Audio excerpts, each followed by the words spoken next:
सभी लोगों को नमस्कार। सभी लोगों को रक्षाबंधन की हार्दिक शुभकामनाएं।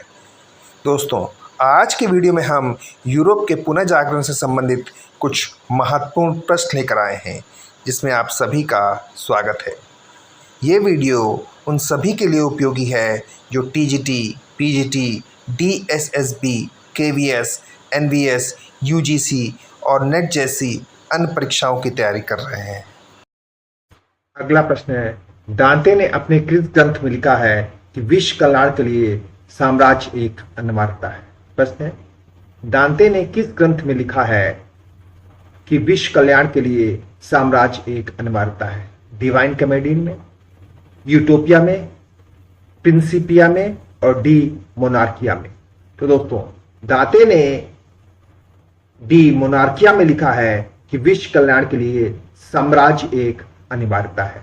किसमें? डी मोनार्किया में।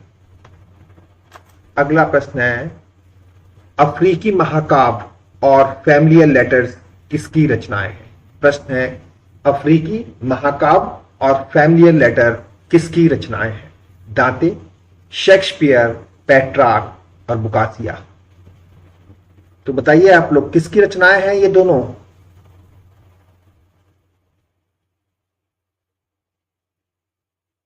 तो दोस्तों, अफ्रीकी महाकाव्य और फैमिलियर लेटर्स जो है वो पेट्रार्क की रचना है। किसकी रचना है? पेट्रार्क की। अगला प्रश्न है, टॉम मूर ने अपना ग्रंथ यूटोपिया कब प्रकाशित किया था? प्रश्न है, टॉम मूर ने अपना ग्रंथ यूटोपिया कब प्रकाशित किया था? 1500, 1516 ईस्वी, 1578 ईस्वी और 1520 ईस्वी। तो टॉम मूर ने अपना ग्रंथ यूटोपिया 1516 में प्रकाशित किया था। कब प्रकाशित किया था? 1516 ईस्वी में। अगला प्रश्न है, द प्रिंस किसकी रचना है? प्रश्न है, द प्रिंस किसकी रचना है? मैकियावेली की, लियोनार्ड दा विंसी की, शेली की और दांते की। तो बताइए आप लोग, किसकी रचना है द प्रिंस?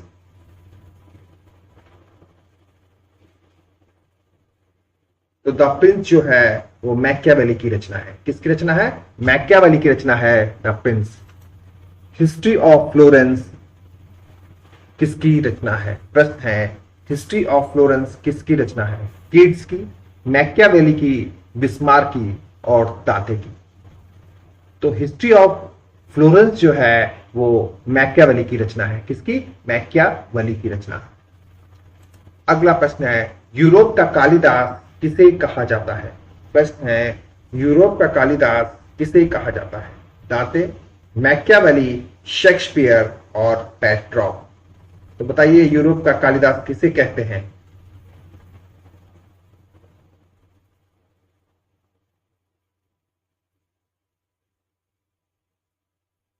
इनमें से शेक्सपियर को यूरोप का कालिदास कहा जाता है। किसे? शेक्सपियर को। अगला प्रश्न है, the fabric of the human body किसकी रचना है? प्रश्न है, the fabric of the human body किसकी रचना है? कीट्स की, वेसेलियस की, शेक्सपियर की और गैगेलियो की। तो बताइए आपको, किसकी रचना है the fabric of human body?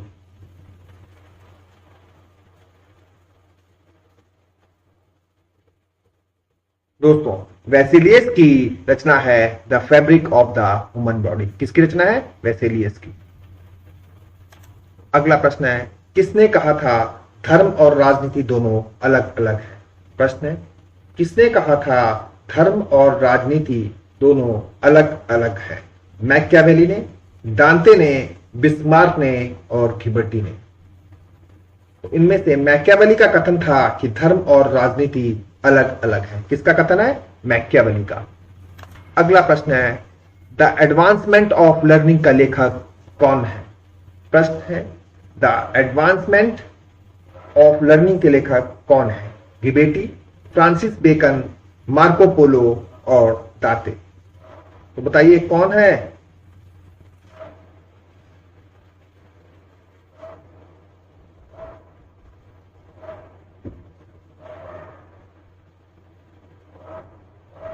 तो इनमें से फ्रांसिस बेकन जो है द एडवांसमेंट ऑफ लर्निंग के लेखक हैं। कौन है? फ्रांसीसी बेकन। इंग्लैंड के किस विज्ञान को आधुनिक विज्ञान का पिता कहा जाता है? तो इनमें से फ्रांसीसी बेकन को आधुनिक विज्ञान का पिता कहते हैं। किसे कहते हैं? फ्रांसीसी बेकन को। अगला प्रश्न है, कुतुबनुमा का आविष्कार किसने किया? प्रश्न है, कुतुबनुमा या दिशा सूचक यंत्र का आविष्कार किसने किया? घिबेटी ने, मार्को पोलो ने, कुबलाई खां ने और जेम्स वॉट ने।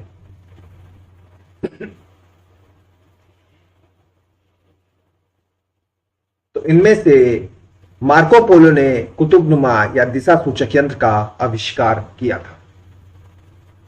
अगला प्रश्न है, इंग्लैंड के आइजैक न्यूटन की सबसे प्रसिद्ध रचना कौन सी मानी जाती है? प्रश्न है, इंग्लैंड के आइजैक न्यूटन की सबसे प्रसिद्ध रचना कौन सी मानी जाती है? डिवाइन कॉमेडी, यूटोपिया, प्रिंसिपिया और द पेज ऑफ फॉली। तो बताइए, आइजैक न्यूटन की सबसे प्रसिद्ध रचना कौन सी है? तो इनमें से प्रिंसिपिया जो है वो आइजैक न्यूटन की सबसे प्रसिद्ध रचना। अगला प्रश्न है, निम्नलिखित में से कौन छापाखाना क्रांति को संदर्भित करता है? ऑप्शन है, प्रिंटिंग प्रेस का आविष्कार, हाथ से छपाई से यांत्रिक छपाई में बदलाव, मुद्रित मामलों के खिलाफ लोगों का विद्रोह, मुद्रित पुस्तकों के लिए हस्तलिखित पांडुलिपियां। तो इनमें से हाथ से छपाई से यांत्रिक छपाव में बदलाव छापाखाना क्रांति को संदर्भित करता है। कौन सा? हाथ से छपाई से यांत्रिक छपाई में बदलाव छापा क्रांति को संदर्भित करता है।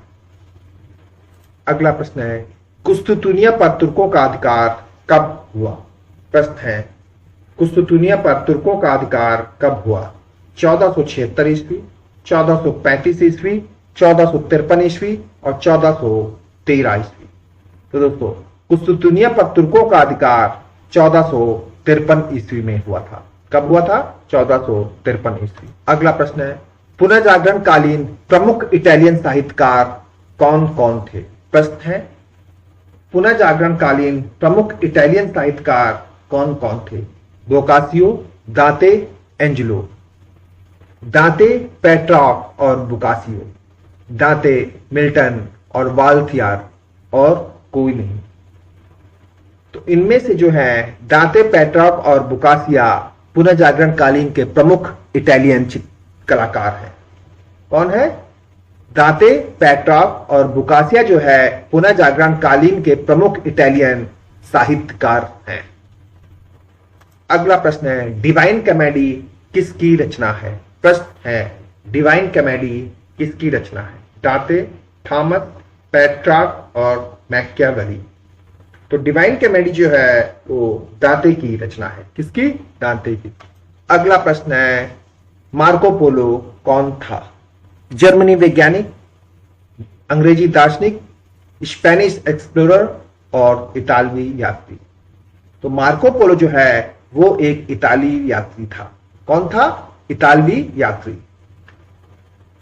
अगला प्रश्न है, मार्को पोलो कहां का निवासी था? यूनान, फारस, मिस्र और इटली। प्रश्न है, मार्को पोलो कहां का निवासी था? यूनान, फारस, मिस्र और इटली। तो मार्को पोलो जो है वो इटली का निवासी था। कहां का निवासी था? इटली। अगला प्रश्न है, मार्को पोलो ने अपनी यात्रा कहां से प्रारंभ की थी? प्रश्न है, मार्को पोलो ने अपनी यात्रा कहां से प्रारंभ की थी? वेनिस नगर से, यूनान से, इंग्लैंड से और जर्मनी से। तो मार्को पोलो ने अपनी यात्रा वेनिस नगर से शुरू की थी। कहां से शुरू की थी? वेनिस नगर से। अगला प्रश्न है, पश्चिम अफ्रीका के तटीय मार्गों का पता किसने लगाया? प्रश्न है, पश्चिम अफ्रीका के तटीय मार्गों का पता किसने लगाया? वास्को डी गामा, कोलंबस, गैगेलियो और हेनरी दी नेविगेटर ने। तो बताएं आप लोग, किसने लगाया?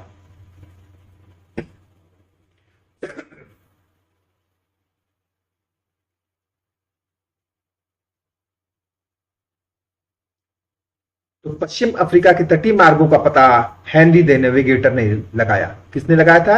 Henry the navigator. अगला प्रश्न है, उपनिवेश स्थापित करने की प्रणाली को किसने प्रारंभ किया? प्रश्न है, उपनिवेश स्थापित करने की प्रणाली को किसने प्रारंभ किया? Vasco D gamma, Copernicus, Henry the navigator और कोलंबस।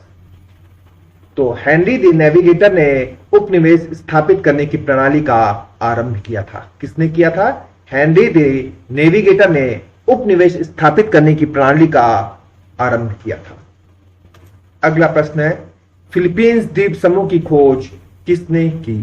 प्रश्न है, फिलीपींस द्वीप समूह की खोज किसने की? हेनरी ने, कोलंबस ने, मैजेलान ने और वास्को डी गामा ने। तो फिलीपींस की खोज जो है वो मैजेलेन ने की थी। किसने की थी? मैजेलेन ने। अगला प्रश्न है, अंग्रेज नाविक फ्रांसीसी डेक के जहाज का क्या नाम था? प्रश्न है, अंग्रेज नाविक फ्रांसीसी डेक के जहाज का नाम क्या था? पेलिकन, राजपुताना, व्हाइट हाउस और केप ऑफ गुड होप। तो अंग्रेज नाविक फ्रांसीसी डेक के जहाज का नाम था पेलिकन। क्या नाम था? पेलिकन। अगला प्रश्न है, अज्ञात संसार का दस्युराज किसे कहा जाता है? प्रश्न है, अज्ञात संसार का दस्युराज किसे कहा जाता है? हेनरी द नेविगेटर को, फ्रांसीसी डेक को, कोलंबस को और हेनरी अष्टम को। तो दोस्तों, अज्ञात संसार का दस्युराज फ्रांसीसी डेक को कहा जाता है। किसे कहते हैं? फ्रांसीसी डेक को अज्ञात संसार का दस्युराज कहा जाता है। मेरा ये वीडियो आपको कैसा लगा, इस बारे में आप अपनी राय जरूर दें। साथ ही मेरा ये वीडियो पसंद आया हो तो इसे लाइक, शेयर और सब्सक्राइब भी ज़रूर करें।